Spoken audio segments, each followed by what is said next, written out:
안녕하세요. 2016학년도 전공 소개를 맡은 한양대학교 박스라입니다. 저는 오늘 신소재공학부에 대해 소개를 해드리고자 이 자리에 섰습니다. 목차는 다음과 같습니다. 크게 세 분야로 신소재공학부에서는 무엇을 배우는지, 졸업 후 진로는 어떻게 되는지, 한양대학교 신소재공학부의 특색에 대하여 설명해 드리겠습니다. 먼저 시작하기에 앞서 간단하게 한양대학교 신소재공학부 학부 연역에 대하여 말씀드리겠습니다. 신소재공학부는 1960년 IT-전자, 반도체 산업에 기반이 되는 세라믹 공학과를 시작으로 현재 철강, 건축 분야 등에 활발히 사용되고 있는 금속공학과, 이 두 개의 재료뿐 아니라 다양한 재료에 대한 기초적인 학문과 그것을 깊게 연구하고 활용하는 재료공학과, 세 학과가 합쳐져서 재료공학부로 개편된 학부입니다. 지금 현재는 신소재공학부로 개명되어 학부생들을 뽑고 있습니다. 첫 번째로는 신소재공학부란 무엇을 배우는 학부인지에 대하여 말씀드리겠습니다. 아마 이 영상을 보고 계시는 대부분은 이것이 가장 궁금하실 것이라고 생각되는데요. 무엇을 배우는지 알아보려면 먼저 학부 이름에 주목할 필요가 있습니다. Material Science and Engineering 과 이름에서 알 수 있듯이 신소재공학부에서는 Material Science, 재료과학과 Materials Engineering, 재료공학에 대한 공부를 하게 됩니다. 먼저 재료과학이란 재료의 구조와 성질 간의 관계에 대해서 공부하는 학문입니다. 즉 원자가 서로 결합해서 고체화된 것을 대상으로 새로운 화합물, 상, 미세구조를 형성하는 원자의 결합을 제어하기 위하여 물리화학적인 원리를 공부하는 학문입니다. 다음으로 재료공학이란 원하는 성질을 얻기 위해 구조를 제어하는 것을 배우는 학문입니다. 즉, 재료과학에서 얻은 기본 지식을 용도 및 수요에 맞게 공정에 적용시키는 학문 분야입니다. 재료과학의 기초를 두고 특정 성질을 가진 재료를 원하는 형태로 필요한 양을 경제적으로 생산하는 공학이라고 할 수 있습니다. 이처럼 신소재공학은 자연과학과 공학을 어우르는 학문이라고 할 수 있습니다. 재료는 크게 금속, 고분자, 세라믹 세 분류로 나눌 수 있습니다. 저희 신소재공학부에서는 고분자 쪽은 다루지 않고 금속과 세라믹, 즉 무기재료에 대한 내용을 다루게 됩니다. 앞서 말씀드렸듯이 각각의 재료의 구조와 공정과 성질 간의 관계를 공부하게 됩니다. 다음으로는 학부 커리큘럼에 대하여 말씀드리겠습니다.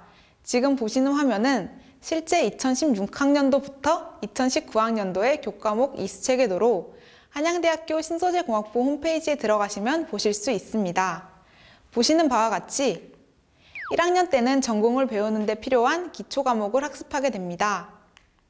이를 바탕으로 2학년 때는 재료를 공부하는 데 필요한 전반적인 내용을 학습하게 됩니다. 3학년 때는 재료에 대한 심화된 내용과 세분화된 내용을 학습하게 되고 4학년 때는 재료의 응용 분야를 학습하고 종합설계 과목을 수강하게 됩니다. 다음으로는 졸업 후 진로에 관하여 말씀드리겠습니다. 크게 네 분야로 나누어 볼 수 있는데요. 먼저 산업체 진출입니다. 많은 수의 학생들이 졸업 후 산업체로 진출하게 됩니다. 소재가 쓰이지 않는 분야는 없다고 할 수 있기 때문에 모든 분야로의 진출이 가능합니다. 대표적인 예로는 삼성, LG, 현대, 하이닉스, 포스코, SK, 하나 등이 있습니다. 주 활동 분야로는 디스플레이, 반도체, 메모리, 방막소자, 광학재료, 연료전지, 2차전지, 태양전지, 제철, 자동차, 항공기를 들 수 있습니다. 다음으로는 대학원으로 진학할 수 있습니다.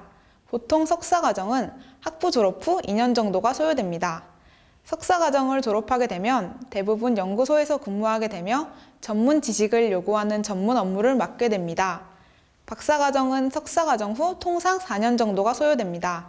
독자적인 연구개발 업무를 맡게 되며 제품 개발의 중추적 역할을 하게 됩니다. 일부 학생들은 고시 준비를 하기도 하는데요. 변리사, 기술고시 등 각종 고시 준비를 합니다. 마지막으로는 창업입니다. 학부과정 때의 필수 교양인 테크노 경영에서는 10만원 프로젝트 등의 과제를 수행하게 됩니다. 이를 통해 모든 학부생들은 직접 경영을 해보게 됩니다. 중앙일보 기사에 따르면 벤처창업과 출신 대학 중 1위가 한양대인 것을 알 수 있는데요. 실제 한양대학교 신소재공학부 4학년 한성환 군은 구직자를 위해 직장문화, 복지를 소개하는 온라인 업체를 세운 사장님이기도 합니다. 마지막으로는 한양대학교 신소재공학부의 특색에 대하여 말씀드리겠습니다. 먼저 신소재공학 요소 설계라는 과목입니다. 이 수업은 교수님 1분, 학생 10명이 전공 분야에 대한 일반 학과 수업에서 배우지 못하는 더욱 심화된 수업을 합니다. 예를 들어 특정 재료가 어느 정도의 힘에서 파괴되는지를 측정 가능한 실험 장치를 다루는 법을 배우는 등 신소재공학관에 위치한 교수님들의 연구실에서 설계 수업을 진행하게 됩니다. 총 4과목이 있고 이는 나중에 종합설계 과목으로 이어지게 됩니다. 다음으로는 저희 학부 세라믹 공정연구센터에서는 국내 대학교 유일 재료 분야 전문 학술지를 발행하고 있습니다. 화면에 보이는 사진은 국내 대학 최초로 SCI에 등재된 저널입니다. 이처럼 한양대학교 신소재공학부는 세계적 석학들과 함께하는 연구의 한마당으로 발돋움하고 있습니다. 끝으로 재료, 즉 신소재가 없었다면 여러분이 아는 그 모든 과학기술의 발전이 불가능했을지도 모릅니다. 이제 신소재는 첨단 산업의 흥망성쇠를 결정짓는 중요한 요소가 되었고 점점 더 신소재공학인의 역할은 중요해지고 있습니다.